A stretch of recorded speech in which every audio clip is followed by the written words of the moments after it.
We know your mom is Aurora. Bet she doesn't even know who your dad is. 4-year-old Aurora fought back tears as the taunts from her classmates continued. Fatherless freak. Leave me alone, Aurora shouted, her voice trembling but fierce. Despite being a child prodigy, the youngest student ever admitted to the prestigious Luminary Academy, Aurora was an outsider. No wealthy family name, no father figure, just a chef's daughter who didn't belong. Oh yeah? Bet you wish you had a daddy to run to, right? Aurora blinked back tears, refusing to cry in front of them. I'm not scared of you. Then why are you shaking? Suddenly the leader snatched Aurora's backpack and bolted toward the old library wing. Hey, give it back! Aurora chased after her. The bully stopped at the abandoned library's entrance, tossing Aurora's backpack far inside. Go get it, you little wuss! Aurora stared at the dark room. The old library wing was rumored to be crawling with spiders. No one dared enter.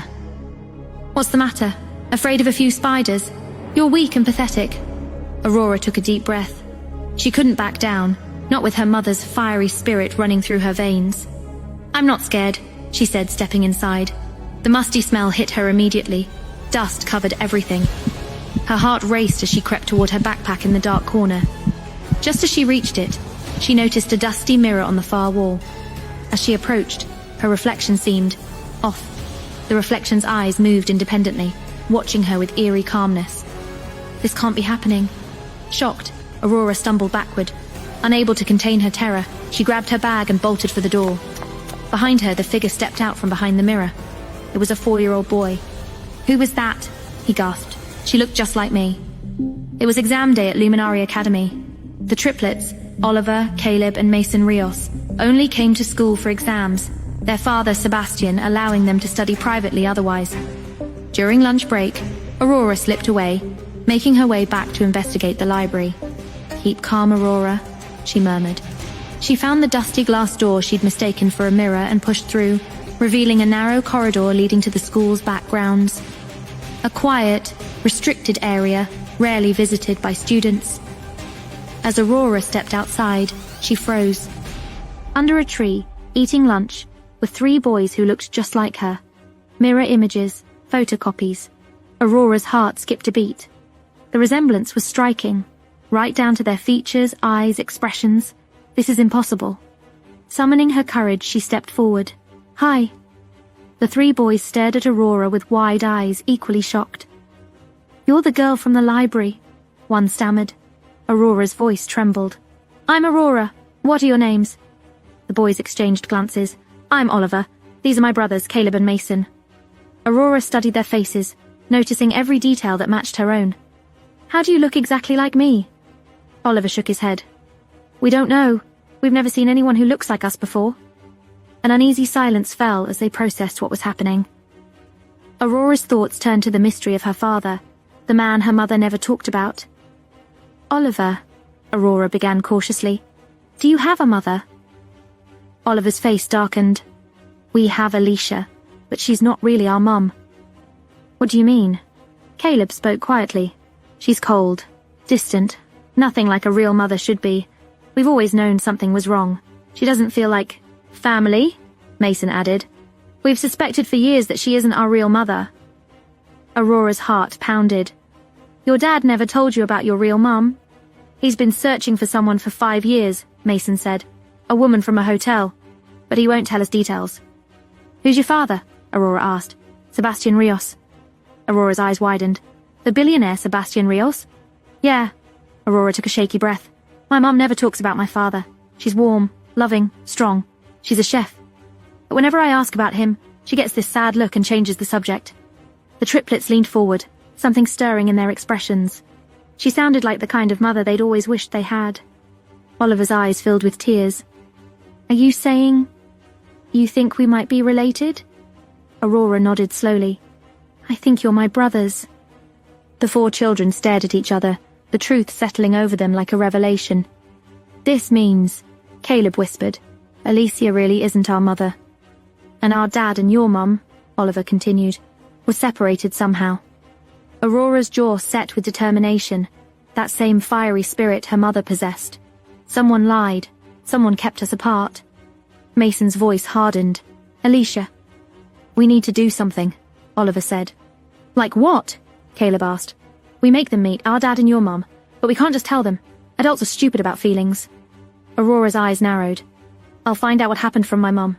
You find out what your dad knows. We share everything. What about Alicia? Mason asked quietly. We'll deal with her, Aurora said. But first, we need proof she's lying. Oliver extended his hand. Deal. 4 small hands stacked on top of each other. The triplets nodded, recognizing a kindred spirit, another genius mind. We gather evidence about Alicia, Oliver said. Proof she's not our mother.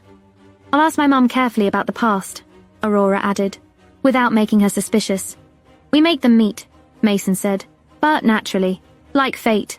And when the truth comes out, Aurora's voice turned fierce. Alicia pays for what she did. They spent the next hour planning, 4 genius children plotting to reunite their broken family and expose the woman who'd torn it apart.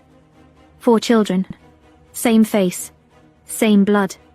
Separated since birth by their own aunt. They just made a pact, and the adults have no idea what's coming. It all began 4 years ago.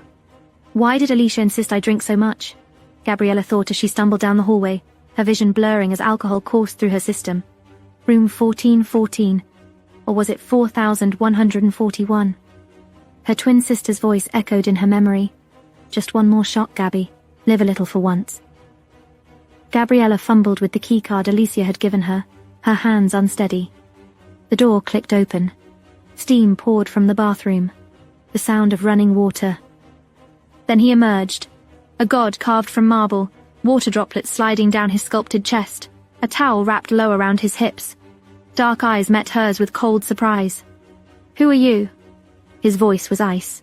Get out. Gabriella's breath caught. She'd never seen anyone so beautiful. The alcohol made her bold in ways she'd never been. Made her forget she was the good twin, the obedient daughter, the 22-year-old virgin saving herself for marriage. Stop talking, she slurred, grabbing his wrist. She could barely stand. The room was spinning, but something reckless had taken over. She moved toward him, her inhibitions drowning in champagne and desperate rebellion. I said get out, but his body betrayed him, tensing as she approached. Make me. Their lips crashed together with the force of years of repression meeting raw desire. Hours later, Gabriella woke to sunlight burning through unfamiliar windows. Her body ached in new ways. The sheets were tangled around her naked form. Horror crashed over her like ice water. Oh God, what did I do? Beside her, the stranger slept peacefully, his face turned away from the light. Gabriella's hands shook as she gathered her scattered clothes. Her dress, her shoes, her dignity, shattered on the hotel room floor. She couldn't look at his face. Couldn't bear to see the man who'd claimed her. On the nightstand, she left a $100 bill from her purse. Why? Because she believed she had initiated everything. She was paying him, for her own shame. She grabbed his discarded jacket from the chair and fled. The beaded bracelet her grandmother made her slipped from her wrist as she ran, forgotten in her panic. Gabriella had just destroyed the one thing she'd guarded for 22 years, but she had no idea someone very close to her had orchestrated everything. Gabriella crept through the front door, wearing the stranger's jacket over her wrinkled dress. Well, well, look what the cat dragged in. Alicia stood at the top of the stairs, her arms crossed, her smile venomous. Alicia, please, Mother, Father, come see what your precious Gabriella did last night. Their parents appeared, their faces already hardening with judgment. Take off that jacket, her mother commanded coldly. I can't. Alicia descended the stairs with predatory grace and yanked the jacket off her twin's shoulders. The hickeys covering Gabriella's neck and collarbone were impossible to hide. Her mother gasped. Her father's face turned purple with rage. You her mother hissed. Do you have any idea what this could do to us? I'm sorry, Gabriella whispered, tears streaming down her face. I don't know what happened, You're engaged to Andrew Reyes. Her father's voice thundered through the foyer. The man who was supposed to marry Alicia before she wisely rejected him. And you dare humiliate this family?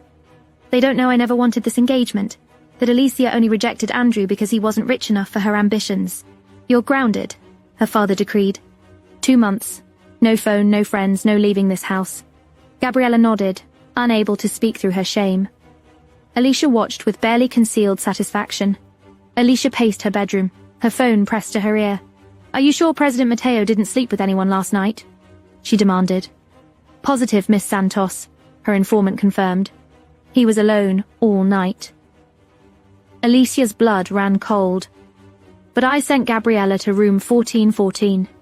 President Mateo was in 4141, miss. He switched rooms with Sebastian Rios at the last minute." The phone nearly slipped from Alicia's fingers.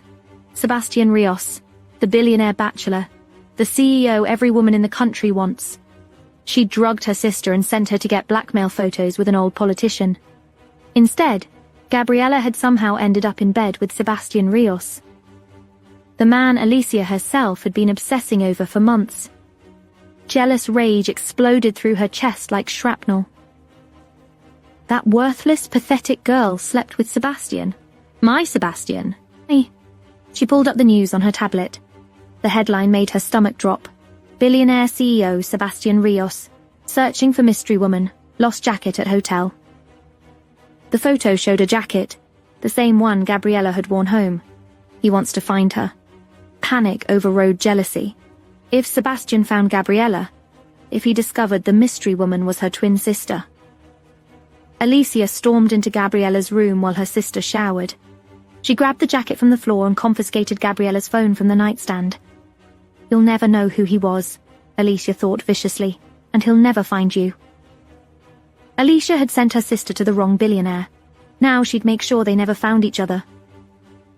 3 months later, Gabriella sat at dinner, pushing food around her plate. Her clothes had gotten tighter, her face fuller. Under house arrest for 3 months, she'd blamed it on lack of exercise. Then the nausea hit. She barely made it to the bathroom before vomiting violently. Her mother appeared in the doorway, her expression calculating. "How long?" she demanded coldly. "What? How long have you been—" The word hit Gabriella like a physical blow. "No, that's impossible. It was just one night. One mistake." But her hand went instinctively to her stomach, and she knew. 3 months, the doctor confirmed, pointing at the ultrasound screen. "Congratulations." Gabriella stared at the tiny flutter of movement on the screen, unable to process. A baby. Growing inside her from that night she couldn't remember clearly, from a man whose face she'd never seen. Beside her, Alicia's mind raced with panic. If Gabriella finds Sebastian, if she tells him about the baby, she could become Mrs. Rios. "I have to stop this. You'll have an abortion," Gabriella's father announced, slamming his fist on the table. "We've arranged everything." "No." Gabriella's voice was quiet but firm. "Excuse me? I said no." She stood, her hands protectively covering her stomach. "This is my baby, my choice." Her father's face turned crimson. "You'll disgrace this family further. Refuse to marry Andrew because you're carrying some stranger's bastard." "This baby is innocent." Gabriella's voice cracked. "I won't kill an innocent child for your reputation. You ungrateful." "I've been alone my entire life," Gabriella interrupted, tears streaming down her face. "Ignored, replaced. Second choice to Alicia in everything. This baby will be mine, someone who's actually mine, and I won't let you take that from me." Her mother's eyes narrowed. "If you won't abort, we'll force you." That night, Gabriella heard them hiring a private doctor. Gabriella barricaded her bedroom door with furniture, her hands shaking. She heard footsteps outside. Her father's voice, the doctor they'd hired. "Gabriella, open this door immediately." She grabbed a kitchen knife she'd hidden and pressed it against her own throat. "If you force that door open," she called out, her voice steady despite her terror, "I'll kill myself before you touch my baby." "You're bluffing." She pressed the knife to her throat.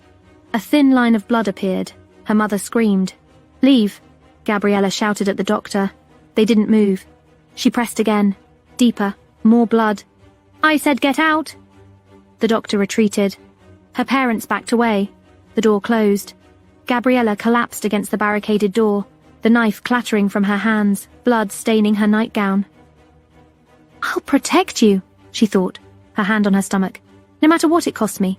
Gabriella had chosen her baby over her family, but she had no idea her sister had already chosen to steal everything. "Alicia, we need you to marry Andrew Reyes," Mr. Santos announced. Alicia looked up from her phone, feigning surprise. "What?" "But he was engaged to Gabriella." "Gabriella is 3 months pregnant," Mrs. Santos interrupted, "but they'll be willing to accept you instead." Mr. Santos leaned forward. You've always been the ambitious one, the intelligent one. You understand what this family needs. Unlike Gabriella, Mrs. Santos added coldly. She chose a bastard baby over this family's reputation. But you, Alicia, you've always put family first. Alicia pretended to hesitate, her mind racing with satisfaction. If it's what the family needs. We'll transfer all of Gabriella's inheritance shares to you, Mr. Santos continued, making you a 50% stakeholder in the company. Then I accept, Alicia said, lowering her eyes demurely. Her parents smiled, proud of their brilliant daughter. They didn't know, Alicia had been secretly swapping academic results with Gabriella since they were children. Every test, every award, every achievement Gabriella earned was quietly credited to Alicia instead. The scandal broke like a tidal wave. Photos of Gabriella flooded social media. Fabricated images Alicia had created showing her in compromising positions, drunk at parties she'd never attended, kissing men she'd never met. Headlines screamed, Santos, family daughter's secret shame pregnant with stranger's baby.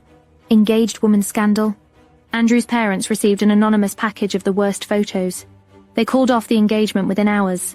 Mr. Santos summoned both daughters to his study. From this moment forward, he announced, his voice cold and final, I have only one daughter, Alicia. Gabriella stood frozen as her father's words destroyed her last connection to family. You are no longer a Santos, he continued. Pack your things. Get out of my house. Father, please. Now! 20 minutes later, Gabriella stood on the street in the pouring rain, her packed bags at her feet, clutching her pregnant stomach. A media mob swarmed her immediately. Gabriella, who's the father? Is it true you were sleeping with multiple men? How does it feel to disgrace your family? Camera flashes blinded her. Microphones shoved in her face. Cruel questions and crueler judgments.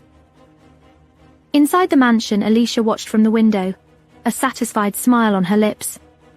Gabriella covered her face with her hands, tears mixing with rain, and stumbled away from the mansion with her bags. She had nowhere to go. No money, no family. Her phone rang. It was Diane. Gabby, I saw the news. I can't let you stay with me. Andrew and my parents would kill me. But there's a women's shelter on 5th Street. I'll meet you there. I'll help however I can. For 7 months, Gabriella lived in the women's shelter, then moved to a tiny studio apartment once she found work at a convenience store. She had lost everything, but fate had one more cruel twist waiting. Push! One more push! Gabriella screamed, her body on fire with pain. Diane held her hand. You're doing amazing, Gabby. Outside, Andrew's voice echoed in the hallway, furious with his sister for helping Gabriella. The doctor looked up suddenly. Wait. Multiple heartbeats. A massive contraction hit before Gabriella could process his words. Her vision went black. Diane, I need you in the hall now. We need to talk about you helping that woman. Andrew's voice boomed. Gabby, I'll be right back. Diane rushed out to deal with her brother. The first baby emerged. Then another. 4 babies, the nurse breathed. 3 boys and 1 girl. But Gabriella had already lost consciousness completely. In the hallway, Alicia and Mrs. Santos had been watching through the window. 3 boys, Alicia whispered. Sebastian's heirs. Mrs. Santos understood immediately. Present those boys to Sebastian as your sons. The DNA will match. They're his biological children. He'll marry you to claim his heirs. Alicia pressed a card into the doctor's palm. 50 million to look away for 5 minutes. The doctor hesitated, then walked to his office. Alicia and Mrs. Santos grabbed the 3 newborn boys and vanished down the service elevator, leaving only the baby girl. When Diane returned from the parking lot, 1 baby remained in the nursery. Your friend did great, the nurse said nervously. 1 healthy baby girl. Gabriella woke foggy from medication and exhaustion. Diane held a tiny bundle. Meet your daughter. Gabriella took the baby, tears streaming. Through her drugged haze, she vaguely remembered the doctor saying something about multiples, but the memory felt distant, unreal. What will you name her? Diane asked. Aurora, Gabriella whispered. New beginning. She didn't know 3 sons had been stolen while she was unconscious.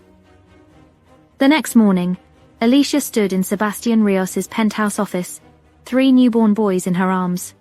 Sebastian looked up from his desk, his expression cold and unreadable. Mr. Rios, Alicia said, her voice trembling with false emotion. "I'm the woman you've been looking for. The hotel night, if you remember. And these are your sons." Sebastian's eyes narrowed, studying her face. The woman that night was fire and defiance. This woman is. "Here is your jacket that I took that night," Alicia blurted out, sensing his suspicion. "I am sorry, but we'll need a DNA test to confirm," he said flatly. The results came back. 99% biological match. Sebastian stared at the paper, his jaw clenching. 3 sons. His heirs. He named them immediately. Oliver, Caleb, Mason.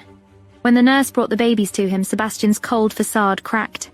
He held his sons with surprising gentleness, his thumbs stroking their tiny fingers. The babies cooed peacefully in his arms. But when Alicia reached for them, all 3 began screaming. "They probably sense I'm nervous," Alicia said quickly. Sebastian's eyes narrowed. The babies cry when she touches them, every single time. "Before we go further," Sebastian said coldly, "the woman that night left something behind. Do you know what it was?" Alicia froze. She had no idea. Her mother stepped forward quickly. "Oh, the beaded bracelet. Alicia, you're so forgetful. You made that bracelet yourself, remember?" Alicia grabbed the lifeline. "Yes, of course." Brain. Sebastian studied her face. Something didn't add up, but the DNA didn't lie. "What do you want?" he asked Alicia directly. Not, "Will you marry me?" Not, "I love you." Just, "What do you want?" I just want our sons to have their father," Alicia stammered. Sebastian studied her with those penetrating eyes that had built a billion-dollar empire. The woman that night was bold, seductive. She took what she wanted without asking permission. This woman can barely meet my eyes. But the DNA didn't lie. "We'll marry," he said coldly. "No ceremony, just papers." Alicia's heart soared despite his coldness. "I'm Mrs. Sebastian Rios, finally." Alone in his study, Sebastian pulled out the beaded bracelet from his desk drawer. It belonged to the woman who'd ignited something in him, something Sebastian Rios had never felt before. He held the bracelet up to the light, studying the intricate beadwork. In the guest room down the hall, Alicia had already called her mother with new orders. Find Gabriella, and eliminate her. Permanently. Sebastian had married the wrong woman. And Gabriella, alone with her daughter, had no idea she'd given birth to quadruplets, or that the man searching for her was the father of her stolen sons. Gabriella sat in the cramped apartment Diane had found for her, cradling the tiny infant in her arms. "Aurora," she whispered, testing the name on her tongue. But even as she said it, her hand drifted to her stomach, empty, hollow, like something was missing. "Why does it feel like I lost more than I gained?" She shook her head, dismissing the feeling. The doctors said it was normal, postpartum hormones playing tricks. Her phone rang. It was her mother. Gabriella's jaw tightened. She almost didn't answer. But curiosity won. "What do you want?" Her mother's voice came through, syrupy and false. "Gabriella, darling, we need to talk. About your future. About Aurora's future. I have nothing to say to you. Please, meet me. Just once." "I have. An offer.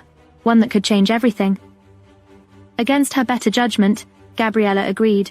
Gabriella arrived carrying Aurora at an upscale restaurant, her chin held high despite the stares from wealthy patrons who looked at her cheap clothes with disdain. Her mother sat at a corner table, designer handbag gleaming. Her smile didn't reach her eyes. "Gabriella, you look tired. What do you want, mother?" The older woman's mask slipped slightly. Alicia married Sebastian Rios. "Congratulations to her," Gabriella said flatly. "Your scandal has damaged her reputation as the new Mrs. Rios," her mother continued, voice hardening. "People are talking, asking questions. It's embarrassing. And," her mother slid an envelope across the table, $5 million. "Take Aurora and leave the country. Start over somewhere new, somewhere far away where your presence won't influence Alicia negatively." Gabriella stared at the envelope. $5 million. A fortune. For a moment she imagined it. A new country. A fresh start. No judgment, no scandal. Then Aurora made a small sound in her arms and Gabriella's spine straightened. "No. Gabriella, be reasonable." I said no. Gabriella pushed the envelope back. "I'm not leaving. Not for you. Not for Alicia. Not for anyone." Her mother's face contorted with rage. "You ungrateful." What happened next was theatrical, calculated and devastating. Her mother grabbed a water glass and threw it in Gabriella's face. Then she collapsed dramatically onto the floor, screaming, "Help! Someone help! My daughter's trying to beat me!" The restaurant erupted. Strangers rushed over, accusatory eyes burning into Gabriella. What kind of daughter attacks her own mother? Look at that baby. Probably illegitimate. Shameless. More water splashed over Gabriella's head as self-righteous patrons joined the attack. Through it all, Gabriella held Aurora close, protecting her daughter's head, saying nothing.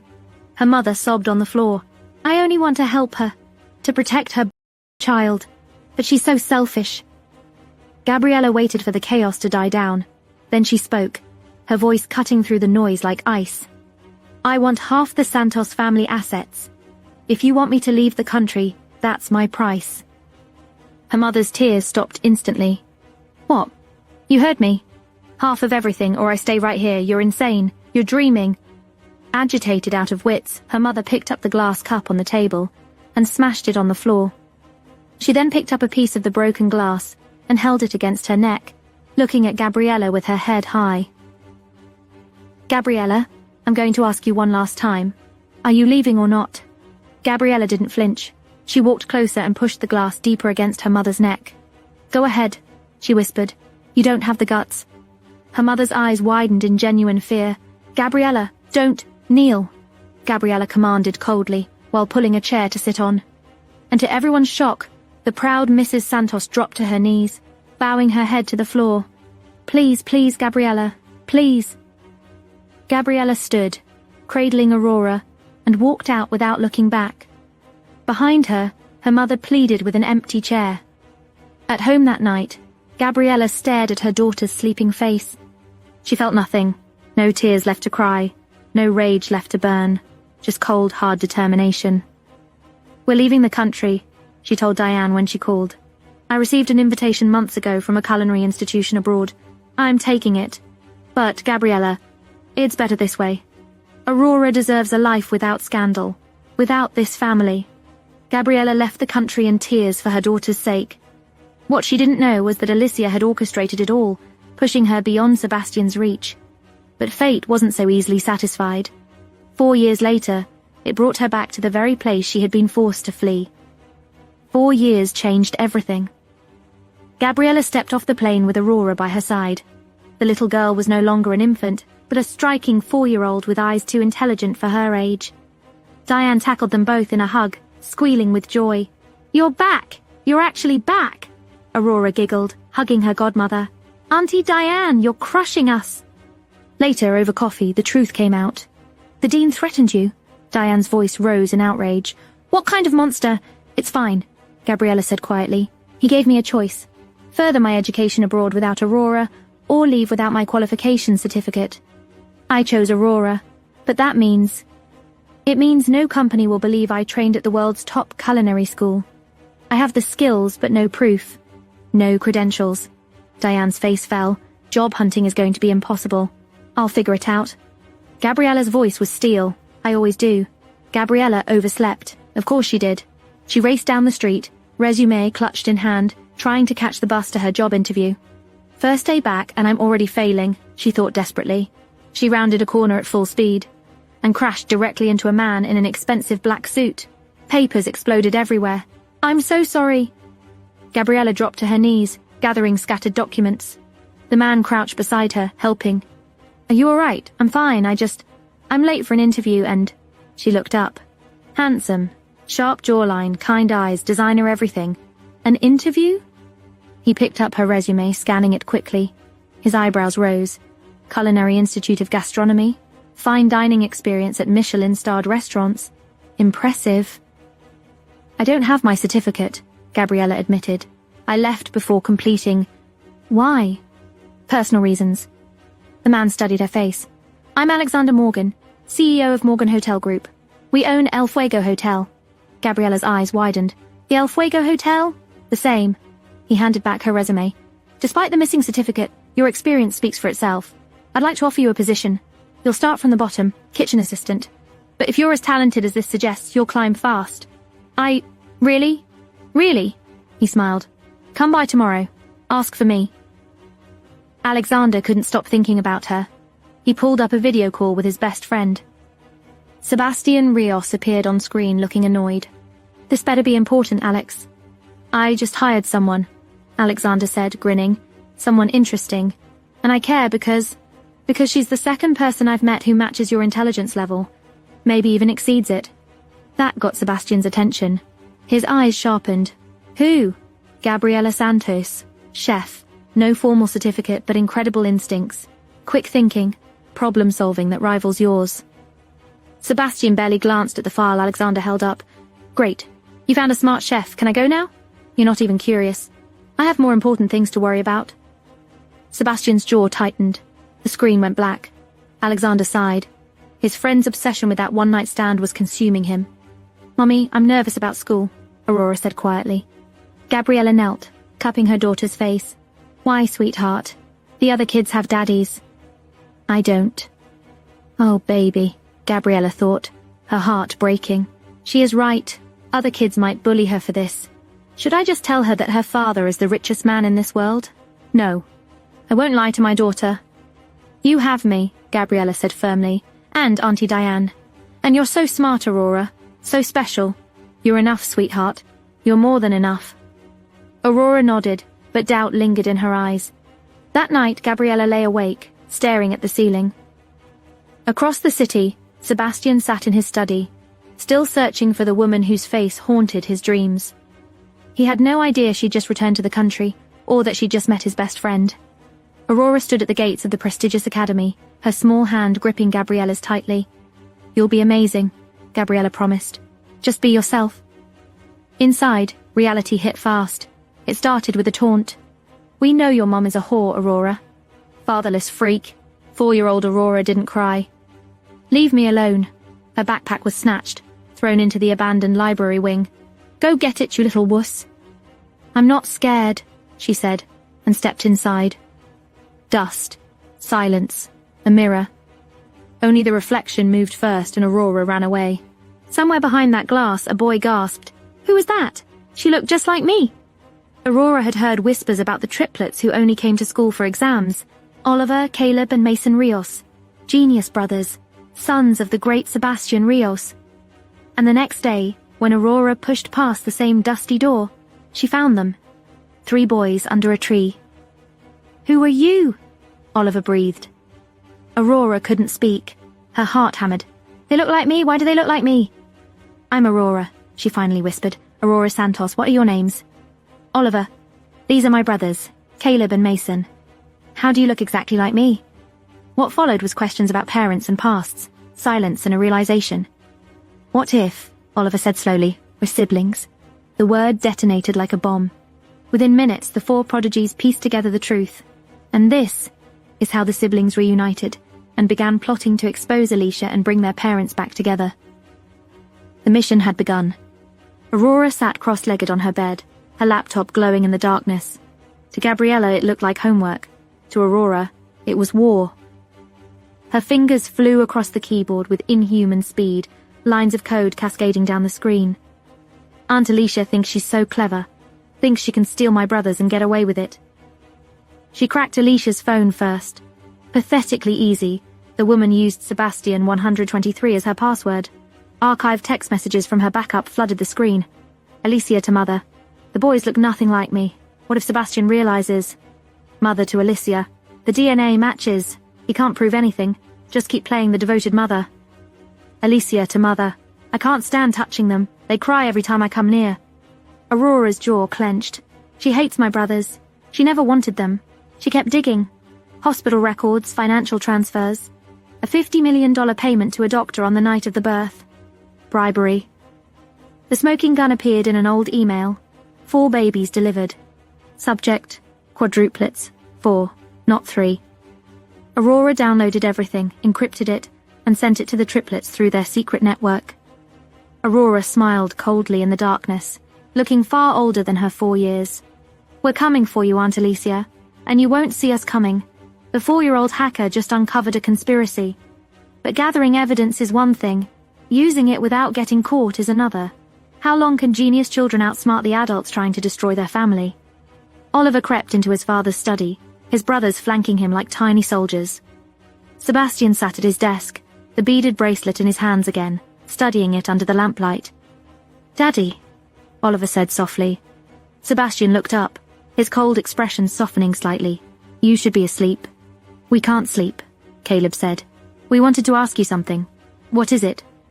Mason stepped forward, manufactured innocence in his eyes. "That bracelet, you look at it every night.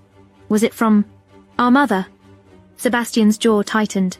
"Yes, from the night you were conceived." "What was she like?" Oliver asked carefully. "Our mother. The real her." "Say it," Oliver thought. "Tell us she wasn't like Alicia." "She was." Sebastian's voice grew distant. Fire, passion, bold. She took what she wanted without apology. She was not like Mom downstairs. Caleb interrupted innocently. Sebastian's eyes sharpened. "What do you mean?" "Well, Mom is so quiet, she barely talks to us." Mason's voice was perfectly confused. "You said the woman that night was bold, but Mom won't even look you in the eye." The observation hung in the air like poison. Sebastian studied his sons, something calculating behind his gaze. "People change," he said slowly. "Do they change that much?" Oliver pressed. Sebastian said nothing, but the wheels in his mind were turning. The triplets exchanged glances. Seeds planted, Oliver thought with satisfaction. Now we water them and watch them grow. "There's a girl at school," Caleb said suddenly, switching tactics. "Aurora Santos. She's even smarter than us, can you believe that?" "Impossible," Sebastian said, but there was curiosity in his tone. "She is," Mason insisted. "She beat our scores on every test. Wouldn't it be amazing if we had a sister like that?" Sebastian's expression flickered, just for a moment. "Bed," he commanded. "Now." The triplets retreated, but not before Oliver caught his father pulling out his phone, typing something into the search bar. Aurora Santos. The triplets just planted doubt in the most dangerous place, their father's brilliant mind. But Sebastian Rios doesn't just suspect, he investigates. And when a billionaire starts asking questions, can Alicia's lies survive the scrutiny? Gabriella received the summons from her mother with cold dread. Not again. What does she want this time? But when she arrived, Aurora insisted on coming. "I want to meet my grandmother," Aurora said firmly. "You don't know what you're asking for, baby," Gabriella thought, but she couldn't say no to those determined eyes. Mrs. Santos sat at the table, designer everything, her face a mask of contempt as Gabriella and Aurora approached. "So," her mother said coldly, "you brought the bastard." Aurora's hand tightened in Gabriella's. "Her name is Aurora," Gabriella said quietly. "And yes, I brought my daughter. I'll get straight to the point. Leave the country again. Alicia's marriage to Sebastian is—" "Alicia married someone?" Gabriella interrupted. "Congratulations to her. Don't play stupid. Your very existence is embarrassing. People ask questions. Why does Mrs. Rios have a disgraced sister living in the city? Then stop claiming me as family." Her mother's face twisted. "You ungrateful black sheep.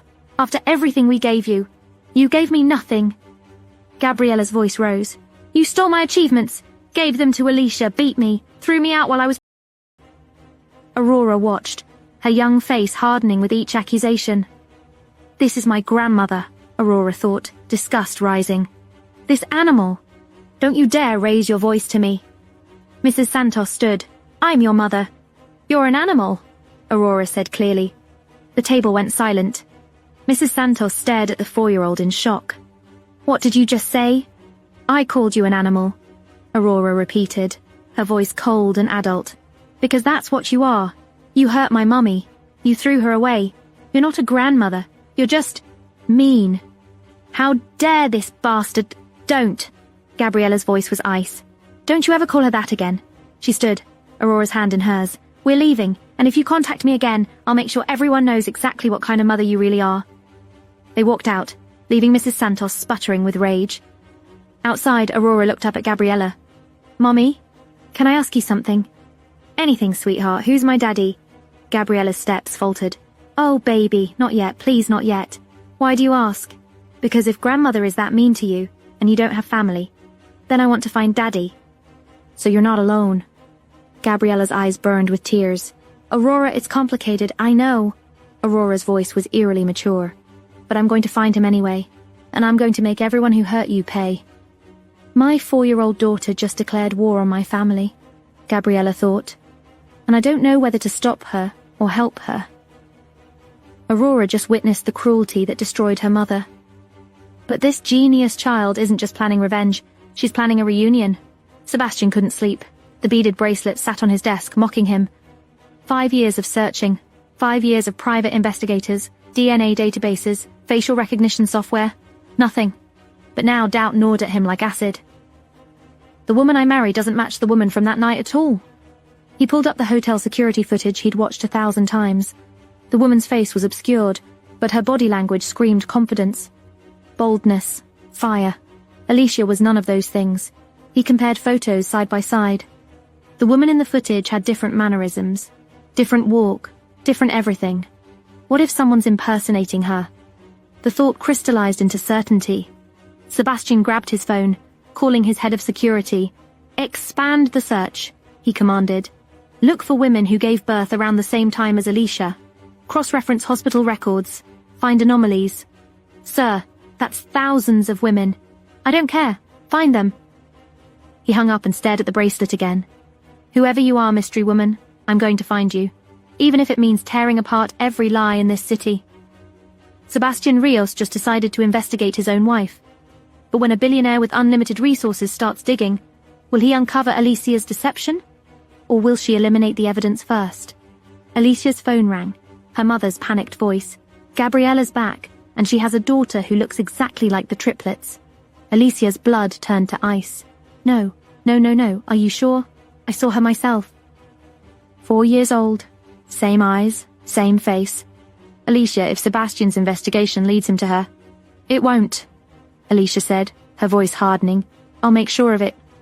She hung up and immediately dialed another number. Andrew answered on the first ring. "Alicia?" "Andrew, darling," Alicia purred, fake tears in her voice. "I need your help. Anything." "It's Gabriella. She's back, and she's trying to destroy my marriage. Spread lies about me. Ruin everything I've built. That bitch," Andrew snarled. He'd been obsessed with Alicia for years, and she knew exactly how to manipulate that obsession. "She's so jealous that I'm happy," Alicia sobbed. "She wants to take Sebastian from me, wants to destroy my family." "I'll handle it," Andrew promised. "I'll make sure she leaves the country. Permanently." "Thank you," Alicia whispered. "You're the only one who understands me." She hung up, satisfaction curling in her chest. "Gabriella, you should have stayed away. Now you're going to disappear. For good." What Alicia didn't know, Aurora had hacked her phone and recorded every word. Alicia just weaponized Andrew against Gabriella. But the 4-year-old listening through hacked phone lines is already 10 steps ahead. How long before the hunter becomes the hunted? Aurora sat at her laptop, her small hands trembling with rage. She called my mummy a disgrace, threw her out, hurt her. The innocent 4-year-old mask was gone. What remained was cold calculation. She pulled up the Santos family business servers. Pathetically easy to breach, they used outdated firewalls and predictable passwords. "Let's see how you like losing everything, grandmother." Her fingers flew across the keyboard with surgical precision. First, she infiltrated their confidential client files, copied everything. Then she drafted emails from Mr. Santos's account to their biggest partners, filled with insulting language and breach of contract terms. Send. Next, she accessed their financial systems, found every vulnerability, every legal grey area they'd been exploiting. She compiled it all into an anonymous package and sent it to their competitors, regulatory agencies, and investigative journalists. Within hours, the damage began. Santos Enterprises, breaking, major partners cancel contracts, regulatory investigation, Santos family business under scrutiny, lawsuit filed, breach of contract, $50 million in penalties. Aurora watched the news alerts flood in, her face eerily calm. "Aurora?" Gabriella's voice came from the doorway. "What are you doing up so late, sweetheart?" Aurora quickly closed the laptop, turning with an innocent smile. "Just playing games, Mummy. Time for bed, baby." "Okay, Mummy." As Gabriella tucked her in, Aurora stared at the ceiling, her mind still calculating. "They hurt my mommy, so I hurt them back, and I'm just getting started. The 4-year-old just destroyed a multi-million-dollar empire with nothing but a laptop and rage. But when the Santos family comes looking for revenge, will they ever suspect the innocent child who smiles sweetly while burning their world to the ground?" 4 children's faces filled the screen, their expressions far too serious for their age. Status report, Oliver commanded. I have everything, Aurora said, pulling up files. Hospital records proving quadruplets were born. Financial transfers showing the $50 million bribe. Text messages revealing the conspiracy. And a recording of Alicia hiring Andrew to force my mum out of the country. Perfect. Caleb nodded. We have the evidence, but we need to bring them together, Mason said. Mum and Dad, face to face. There's a parent event at school next week, Oliver suggested. Aurora convinces Gabriella to come. We convince Sebastian to come. We engineer a meeting. And then, Aurora asked. Then we control the revelation, Oliver said. We can't just dump the truth on them. Dad will be furious. He'll feel betrayed. We need to guide it carefully. I can create a digital presentation, Aurora offered. Evidence laid out chronologically. Undeniable proof. But we protect Gabriella, Caleb insisted. Dad can't know she had no idea about us. He might think she abandoned us. Agreed, all four said in unison. They spent the next hour coordinating. Backup plans, contingencies, escape routes if adults tried to stop them. 4 genius children against the world. 1 week, Oliver said finally. 1 week and we end this. The quadruplets just planned the most dangerous reunion in history. But when you force 2 people together who've been torn apart by lies, will truth bring love? Or destruction? Sebastian, I need your help, Alicia begged. The tension at the Rios villa had reached a breaking point. The Santos family business was collapsing, partners cancelling contracts, lawsuits piling up, breach penalties in the millions. He placed the magazine he was reading on the center table. I'm all ears. It's about the recent happenings in the Santos family. Please. I don't want to get involved with the Santos family, and I'm powerless when it comes to matters like this, Sebastian said coldly, not even giving it a second thought. Alicia was stunned and held onto his sleeve tightly. Sebastian, you are our last hope. Only you can save the Santos family. If the Rios dynasty doesn't help the family, what will people say? Sebastian furrowed his brows. Do you expect me to keep cleaning up your mess? Our marriage is for the children, nothing more. The next second, he gestured to the boys, and they stood up. He remained calm, but he was boiling with rage inside. If you find the person behind the setup, I will get involved. He stood up and led the boys upstairs. After they left, Alicia clenched her fist tightly. Now Alicia stood in the doorway of the triplets' room, rage boiling under her skin. These boys, they looked like Gabriella, acted like Gabriella, reminded her every day that she was living a lie. Oliver, Alicia demanded, tell your father to help the Santos family. Oliver looked at her calmly. Mom, Dad said if you find the person behind the attacks, he'll help. That seems fair. I'm your mother. You'll do what I say. I'm sorry, Mum. Business is business, family is family. The slap came so fast that the sound echoed through the room. Oliver stumbled back, his cheek blazing red. Caleb and Mason rushed to him. I carried you for 9 months, Alicia screamed, her composure shattered. You owe me, all of you. Oliver touched his burning cheek, his eyes cold and adult. You just made a fatal mistake, Alicia. Realizing what she had done, Alicia stormed out of the room. Alone in their room now, the triplets touched Oliver's red cheek gently. Does it hurt? Caleb whispered. Not as much as what she's about to feel, Oliver said coldly. Tomorrow, we end this. Tomorrow we get our real family back. The 3 boys joined hands, their faces set with determination that would make their father proud. Tomorrow, the lies burn. Tomorrow the quadruplets reunite. Tomorrow Alicia's world ends. Will Oliver, Caleb and Mason expose Alicia as a fake mother before she destroys Gabriella? When Sebastian and Gabriella come face to face for the first time in 5 years, will he recognize the woman who set his blood on fire that night? Will Gabriella reclaim her stolen identity and reunite with her family before Alicia destroys everything again? To find out what happens next, listen to the hit romance drama audio series His 4 Little Rascals, available exclusively on the Pocket FM app. Install the Pocket FM app now, within 1 minute to download 10 free episodes before the offer disappears.